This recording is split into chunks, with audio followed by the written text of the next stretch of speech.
I'm David Charvet with Charvet Classic Cars, and today we're back for a running board chat. I say back because it's actually been, a couple of years since I've done this, and the last one I did was during the pandemic when things were uncertain. We weren't sure what was going on in the world. Well, we've weathered that storm, and the economy is good, and here we are. And I'd like to take the opportunity right now to thank all of the people who have contacted me, all of our customers, people who've purchased cars, people who've talked about cars. Uh, it has all been great, and I really appreciate your support of Charvet Classic Cars over the past several years when everything's been going on kind of crazy here in the world. And I say we're bigger and better than ever right now. And my running board chat, as I say, is kind of a chance for me to sit down and kind of talk to you about the current state of the old car world and also what's going on here at Charvet Classic Cars. Today we've got a great car here for our running board chat. This is a 1931 Packard Model 840. It is a sport Phaeton designed by Ray Dietrich, built in the Packard shops. It is one of, I believe, 8 that exist right now, and it's a beauty. This car had everything done to it and done to a really high level. But the state of the economy, or the car economy, I guess at this point I should say, is really good. Good cars are selling, good cars are available, and it's just a matter of kind of choosing what you would like. There's a lot of stuff out there, but the only thing when I say there's a lot of stuff out there, what we're finding and what I'm finding here over the past couple of years and more recently, what we're seeing is there were a lot of collectors who bought cars in the 1950s, 60s, even into the early 70s. And in those days, I mean, they were old used cars. And yes, they were collectible, but they were not at the level that they are today. So what you found is that a lot of guys bought these cars, they stuck them away in the back of their garage with the intention of restoring them. And here we are now, 30, 40, 50 years later, and they never got around to it. And they unfortunately are leaving this mortal plane, or they're deciding, if they're still with us, that it's time to part with these cars that they know they will not get around to restoring. So what we're finding is a lot of cars that are, if you use the old cars price guide barometer of number 1 through number 6, number 1 being a perfect 100-point trailer queen that is not driven, down to a number 6, which is really just a parts car. You can't really restore it. Somewhere though in the middle of that price range or price guide, there are lots and lots of cars that are coming on the market that you would say are number 3s or number 4s, and they need restoration. They'll need a lot of work to get back on the road or to be show worthy, if that's your thing. And unfortunately now what we're also seeing though is, although there are some great bargains in cars of that type, the backswing of this, the other side of this, is the restoration costs now have gone up remarkably. And so because of that, even if you might find a good deal on a car that needs work, unless you're doing the work yourself and unless you're valuing your time at 0, then it's going to cost you usually more than what it would cost for you to buy a car that is done and restored, or at least done to a high level. So it's your decision, and it comes down to, again, what you like, what you want, and do you have the skills to restore a car if you're going that direction, or do you have the network of people? To do a high point level car like this one, it's not easy, it's not inexpensive, and I would say to restore this car today, if this car was restored, by the way, probably about 15 years ago, and it looks great. It looks like new, basically. But if you ever try to do this today with a car that, say, you found one that was inexpensive or relatively inexpensive, given the rarity of this car, if you found one and you tried to restore it, you would be well into this. Just the restoration cost, you'd probably be into it over $300,000 to bring it to this level.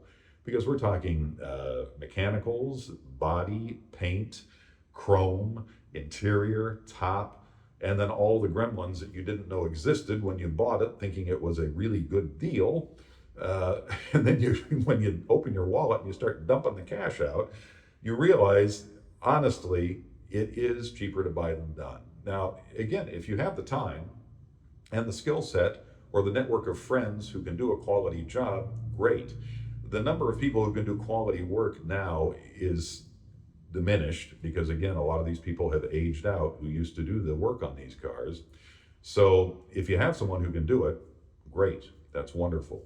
But a lot of people don't. And you also have to weigh the equation of the amount of time and energy and money you will spend to restore a car versus if you spent the money up front on a car that is done or relatively done.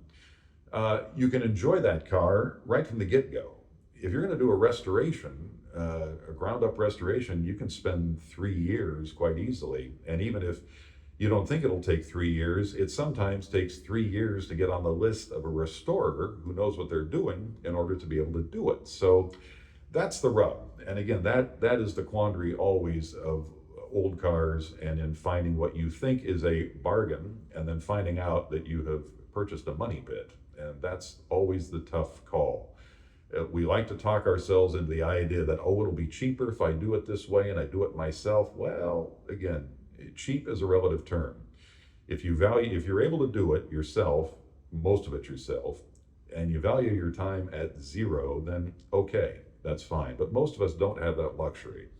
So it's probably the best idea is to find a car that you like. And I always say, never buy a car as an investment. That's my number one rule. Never buy a car as an investment. It's great if they go up in value, great, and most do over time. It's all just a matter of time. But buy a car because you like it. Buy it because you like it. It appeals to you. It turns your crank, so to speak, and it's one that you want to drive or you want to show, whatever your goal is in all of this. And that's it. Find the one you like, and that is what it is all about. And one also that fits your budget, because that is another consideration. And particularly if you have a spouse who is not as in love with the old car hobby as you are. I'm fortunate in that my spouse is as in love with the old car hobby as I am. We met through old cars, so she's great, and she's probably owned more old cars than I have over the years. So I don't have that issue, but some people do. And if you're trying to talk a reticent spouse into supporting your habit, it's probably a good idea to get a car that you can take them for a ride in and say, hey, isn't this fun? And it will become fun. And of course, if you join the local clubs, the national clubs, go on tours, whatever your thing is that you want to do, but get involved with the hobby, and also get involved with the hobby and the people in the hobby, because if you have decided to restore a car and you're going to bite that off, you need that network. You need that network of people who understand the car. And the mark-specific clubs, meaning in this case, like the Packard Club, Packard's International, any of the clubs that focus on your particular car is a good thing. And certainly AACA and Horseless Carriage and all these other clubs are also great, because there's a big wide variety of people who have a great knowledge base. And that's where you're going to find help when it comes down to if you're going to restore a car, or even if you're going to just drive your car and want to keep it on the road. And fortunately now, as opposed to the 1960s, we have a lot more people out there who are manufacturing really hard to find scarce parts. And so that really has helped the hobby immeasurably. And there are still some wonderfully talented people, craftspeople, who understand restoration, understand these cars, and know what they're doing. And those are the people you need to seek out. And again, it might cost you a little bit more, but in the end, you're going to have a car that runs better, drives better, is correct in terms of if you're going to look down the road at resale, which we have to eventually. The cars that are correct or as issued from the factory tend to hold a higher value than a car that has been restored either, I won't say carelessly, but not restored with an eye towards authenticity. Authenticity is important in these restorations, and authentic cars do hold their value better. I hear people saying, well, people aren't buying these old cars because they've all aged out. The people who liked these cars, they've shuffled off and they've gone away. Not true, not true. And I can tell you an example. Last year, I had a gentleman contact me and purchased a 1928 Packard 443 Roadster. It's an impressive car. It's a big car, 143-inch wheelbase. And it is certainly a full classic in every sense of the word. However, that person was only about 45 years old. Now, that's surprising to a lot of people because you think someone who buys a 1920s car is going to be in their 60s, late 60s, 70s, or 80s, because maybe their dad had one or something like that. This is not always the case. There are a lot of younger people who appreciate these cars and understand what they are, and that is the next generation of this market, as also are the younger, really young collectors now, or people who are car aficionados. The Model T hobby and the Model A hobby is stronger than ever because the people getting into that hobby and that end of the hobby are people who are looking for a car that's affordable, that's entry level, and fits their budget. Again, budget is the thing. And they also know that they have a big network of parts, a big network of people out there who can help them in keeping their car on the road. And they're fun to drive. I mean, as my late great father-in-law told me, and very true, he was also a car guy, said, you know, you can have just as much fun with a $5,000 car as you can with a $500,000 car. And that's really true because it's smiles per gallon. I like to say, going down the road, it's the fun you have, the people you meet, the people in the hobby, all of that plays into the equation. So anyway, I'm rambling, but I'm here again to make myself available to you. If you have any questions and you're looking at a car, and even if it's not from Charvet Classic Cars, but if it's a car you're questioning, if it's a Packard, Cadillac, something like that, which is my wheelhouse. I've had lots of cars over the years, and I say my wife's had lots of cars over the years between the two of us, and we've been very fortunate because we've had some wonderful cars and lots of different types. So if you have a question about an old car, feel free to contact me through the website, charvetclassiccars.com. I'm happy to answer your question. If you see a car on the website that you're interested in and you have questions about, I'm happy to answer any question you have. I can do what we call our virtual test drive if you're not in the area and you're really serious about the car, but you don't have the ability to come out and see it here in Oregon.